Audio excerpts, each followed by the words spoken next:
Fluminense.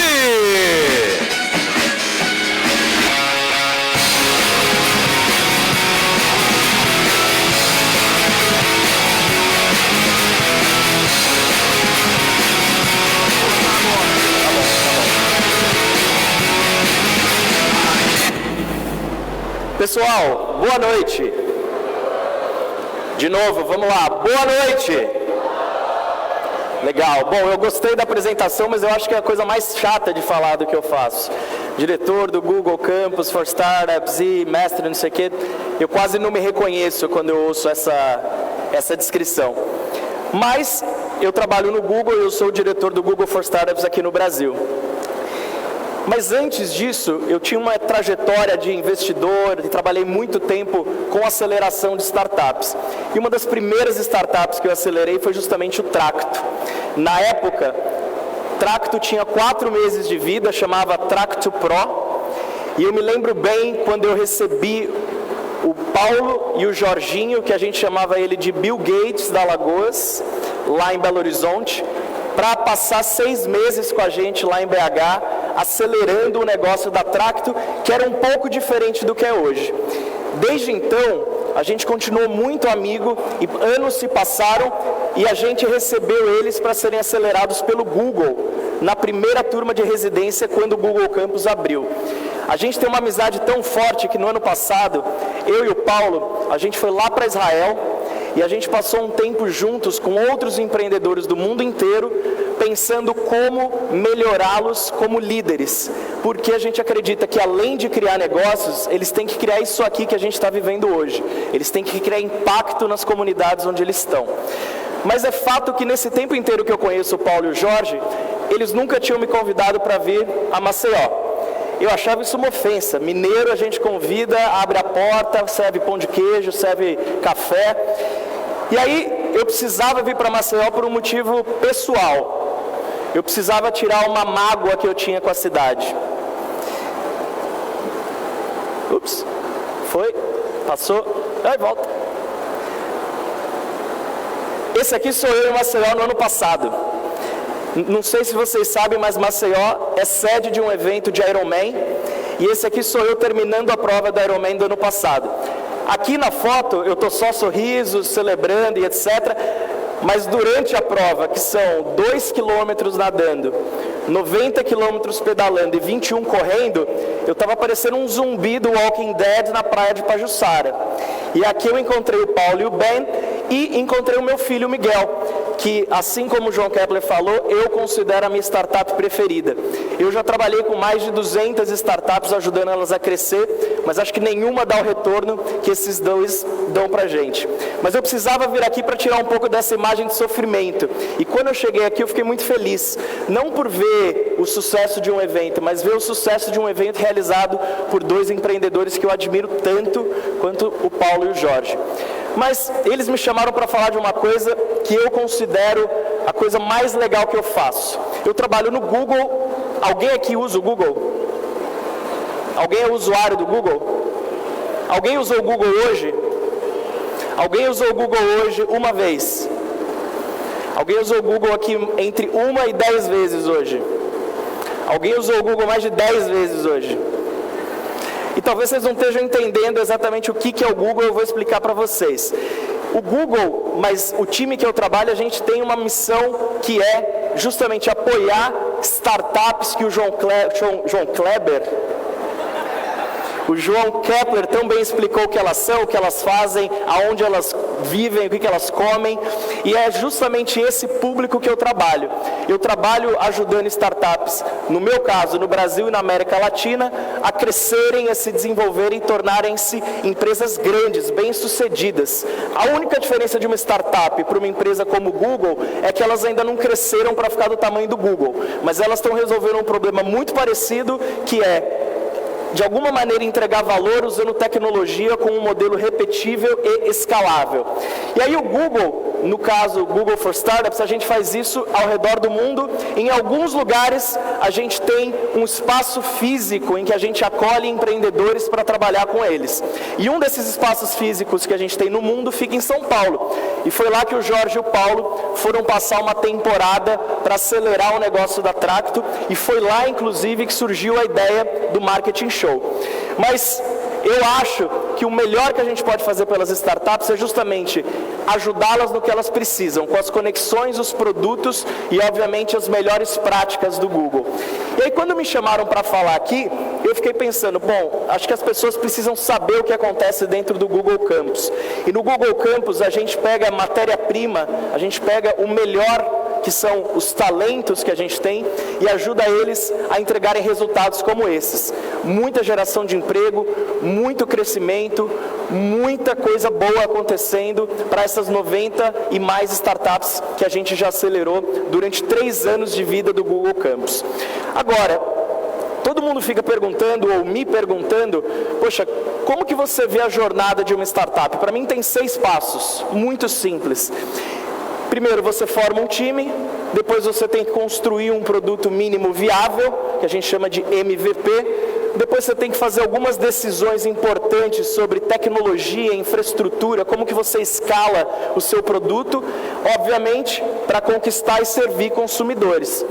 Hoje tem um passo que é tão importante quanto os anteriores, que é você cuidar bem dos dados e ter compliance com o que você faz com cada um dos seus usuários e, obviamente, depois você acelerar, colocar combustível para escalar a sua startup, quem dirá para o mundo inteiro.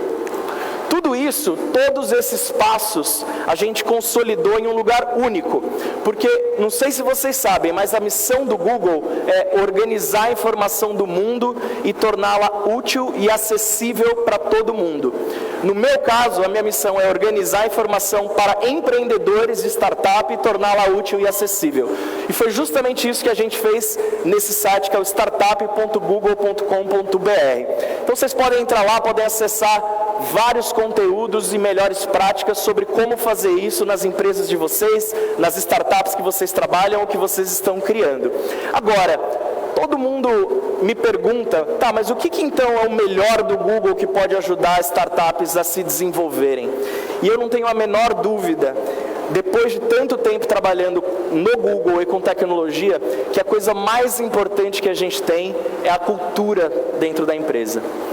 Vocês ouviram hoje muito sobre liderança, sobre como se posicionar, como criar valor para os seus clientes, mas nada é tão importante e fundamental quanto a cultura que vocês criam nas startups e nas empresas que vocês estão.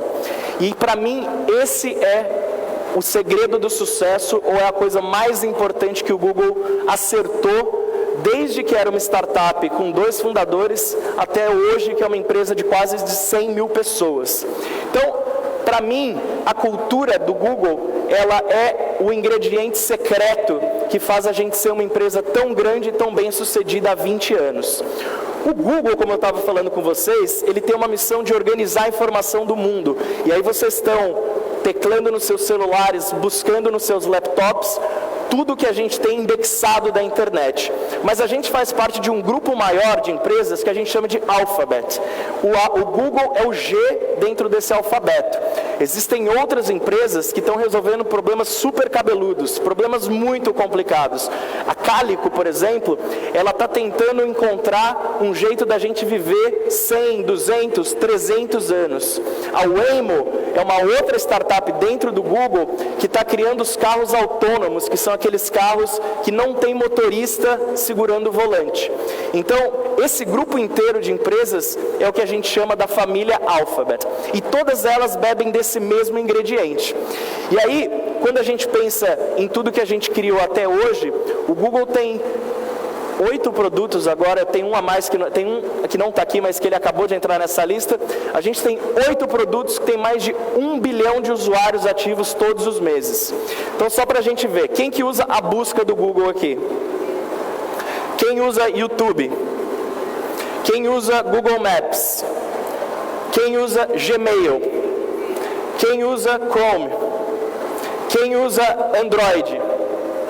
Só isso? Quem usa a Play Store, que é onde você baixa e publica aplicativos? Então, todos esses são produtos do Google com mais de 1 bilhão de usuários ativos todos os meses. E aí, eu gosto muito de pensar o que esses produtos e os times que criaram eles têm em comum. Ups. Passou? Foi. A coisa que eles têm em comum foi acertar na cultura dos times que trabalham por trás de cada um desses produtos que tem 1 bilhão de usuários. E eu gosto muito dessa frase do Eric Schmidt, que ele foi durante muitos anos o CEO do Google e depois ele passou a ser o chairman, o presidente do conselho da Alphabet, que é esse grupo de empresas. E ele fala uma coisa que para mim é muito, muito verdadeira. Na história da humanidade, a inovação basicamente foi movida por um grupo pequeno de pessoas que apresentou uma ideia nova, que provavelmente pouca gente ao redor delas entendeu, e muito provavelmente as pessoas que estavam em cima dela nas organizações, ou pessoas que elas consideravam superiores, não deram a mínima importância. Eu costumo dizer que a inovação ela é movida pelos desajustados, são aqueles que são os inconformados com o status quo. E por mais contraintuitivo que possa parecer, são essas as pessoas que a gente quer cultivar dentro das nossas startups, que a gente quer cultivar dentro das nossas empresas, para mover a agulha e as barreiras da inovação em qualquer setor que a gente tiver.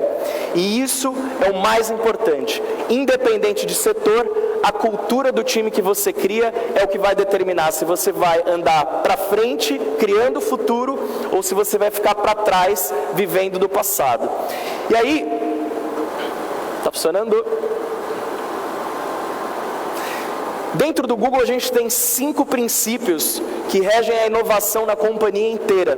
São princípios que foram criados, obviamente, pelos fundadores da empresa, mas que eles foram sendo replicados, aperfeiçoados e cristalizados por todo mundo que trabalha na organização nesses últimos 20 anos. E eu queria que vocês lembrassem, porque são muito fáceis. Primeiro, foco no usuário. O segundo, fale rápido e aprenda rápido. O terceiro, compartilhe e colabore. O quarto, dados, não opiniões. E o quinto, acredite nas pessoas. E eu queria passar por cada um deles para vocês entenderem quais são então esses ingredientes de criar uma cultura inovadora. O primeiro é foco no usuário. E eu acho que pode parecer óbvio, mas não é. Principalmente no mundo da tecnologia, a gente fica muito seduzido pela tecnologia. A gente fica muito seduzido por aquilo que a gente vai colocar em código, ou por aquilo que a gente acredita que é o que o usuário precisa. A verdade é que o usuário, ele é rei. O usuário é a coisa mais importante que vocês têm em qualquer um dos seus negócios. E aí uma das coisas que pode parecer de novo contraintuitiva é que a experiência dele é mais importante do que o dinheiro. De novo, a experiência do seu usuário é mais importante do que o dinheiro que você vai trazer de receita.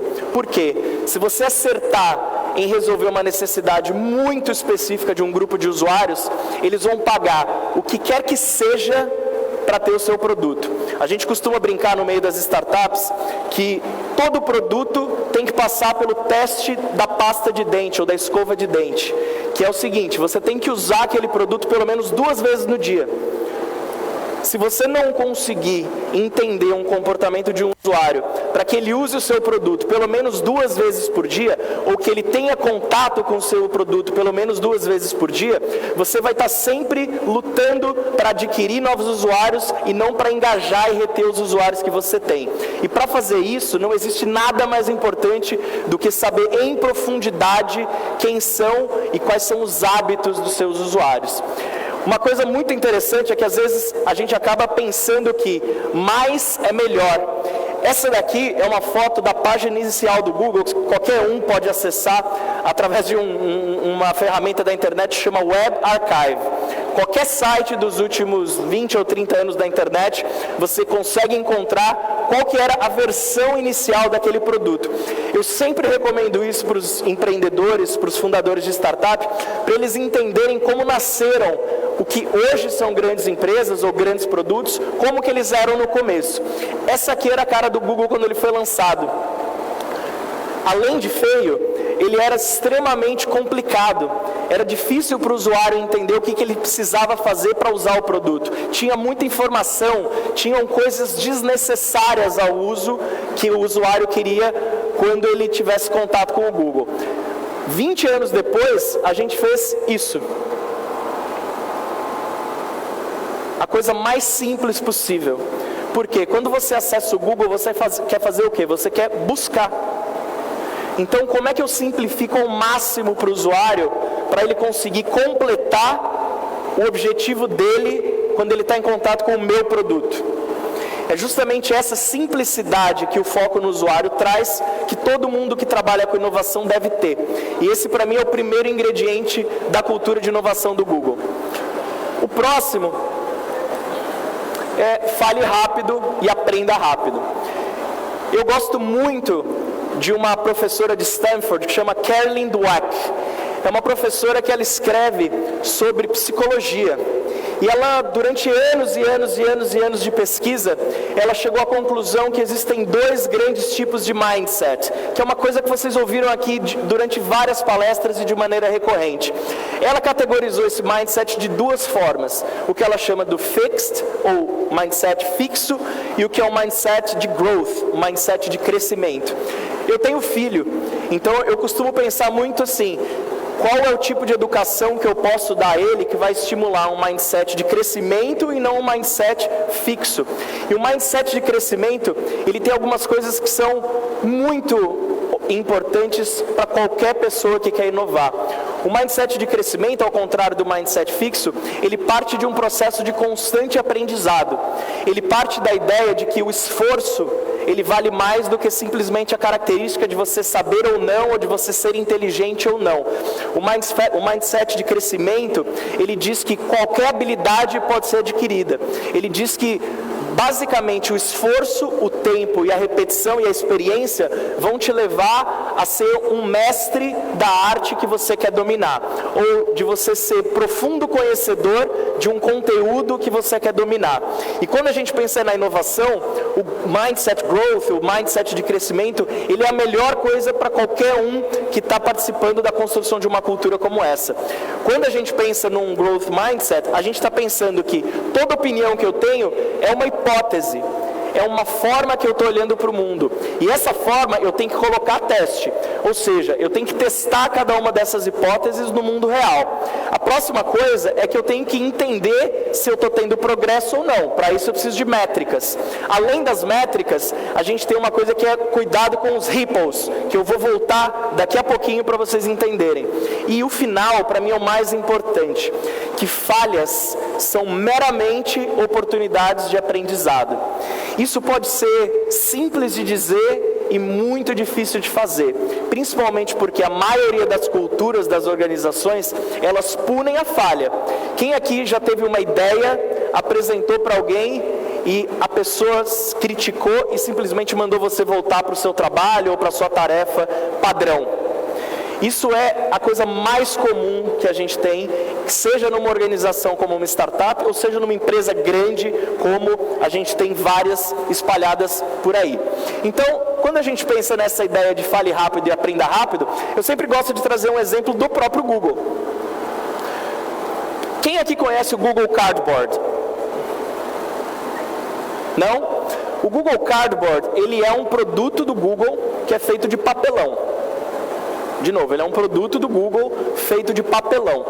Ele foi inclusive criado por um brasileiro, que na época morava em Paris e dirigia o Google Cultural Institute. E ele queria, de alguma maneira, criar alguma ferramenta, alguma experiência que pudesse trazer a realidade virtual para as obras que o Google Cultural Institute tinha mapeada e estavam disponíveis na internet.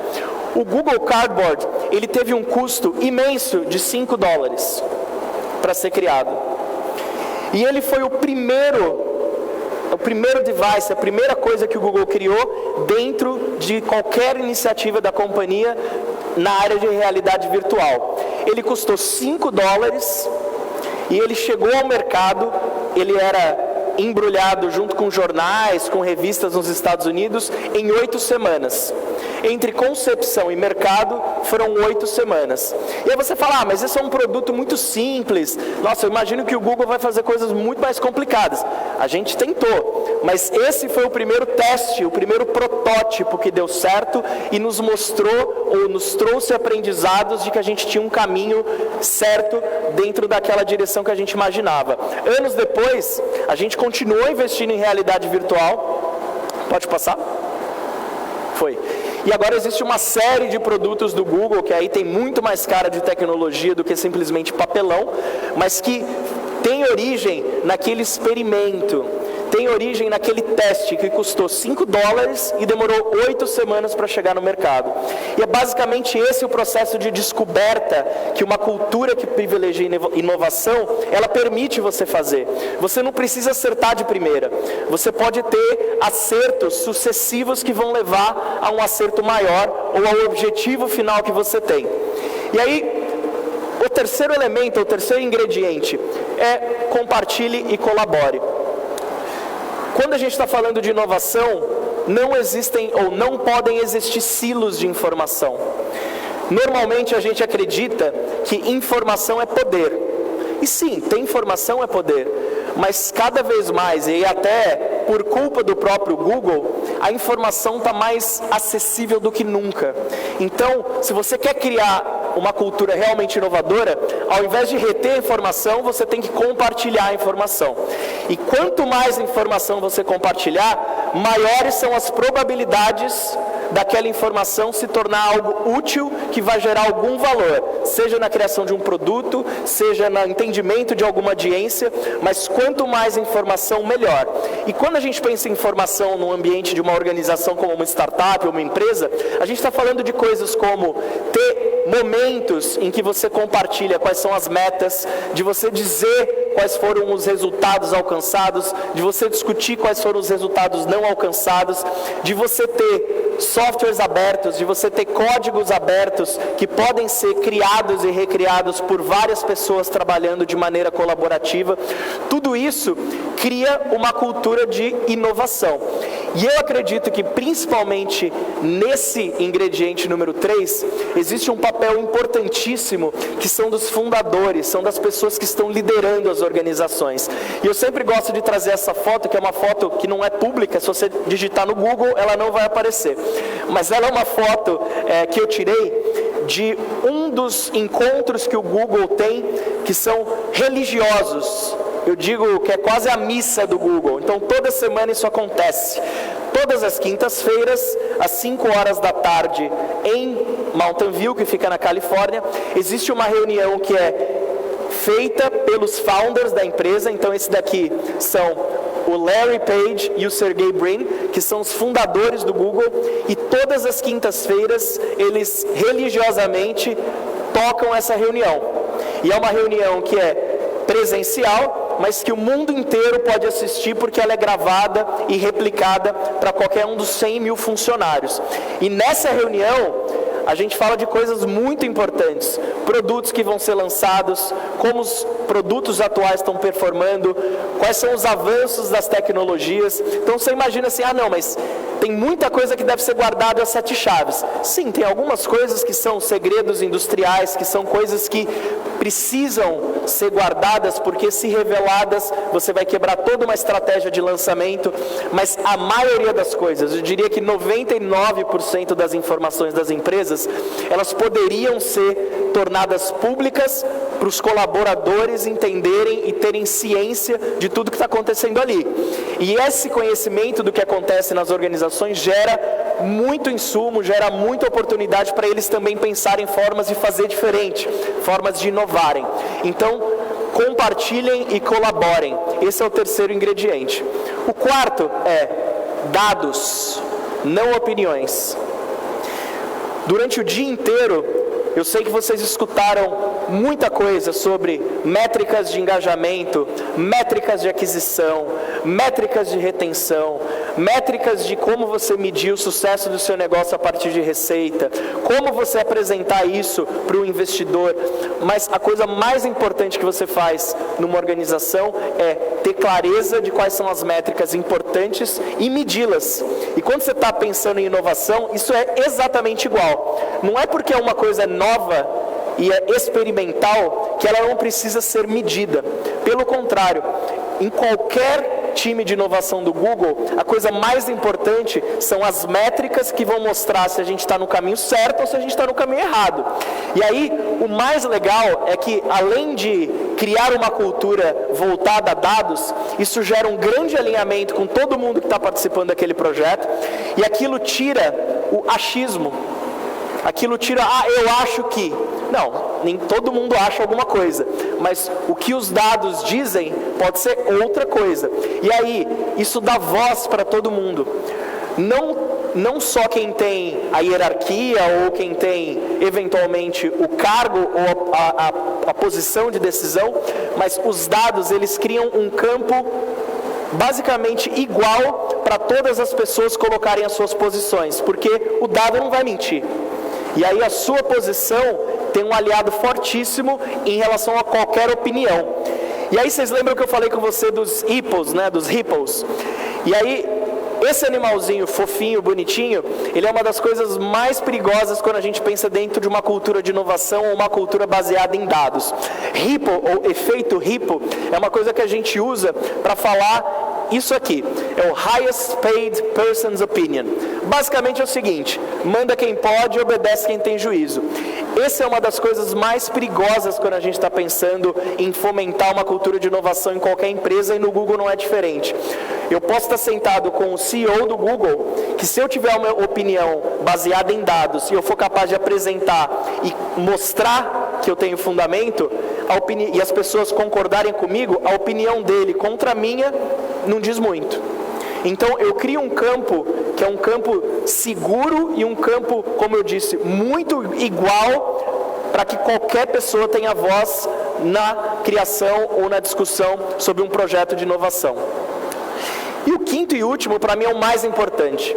Eu costumo dizer o seguinte, que a gente pode ficar viajando na maionese, falando sobre machine learning, AI, realidade virtual, realidade aumentada e etc. Mas o que moveu a tecnologia desde a sua criação até hoje, principalmente quando a gente pensa a tecnologia da informação, foi um grupo de pessoas que se juntou e o que aquele grupo de pessoas foi capaz de fazer juntos.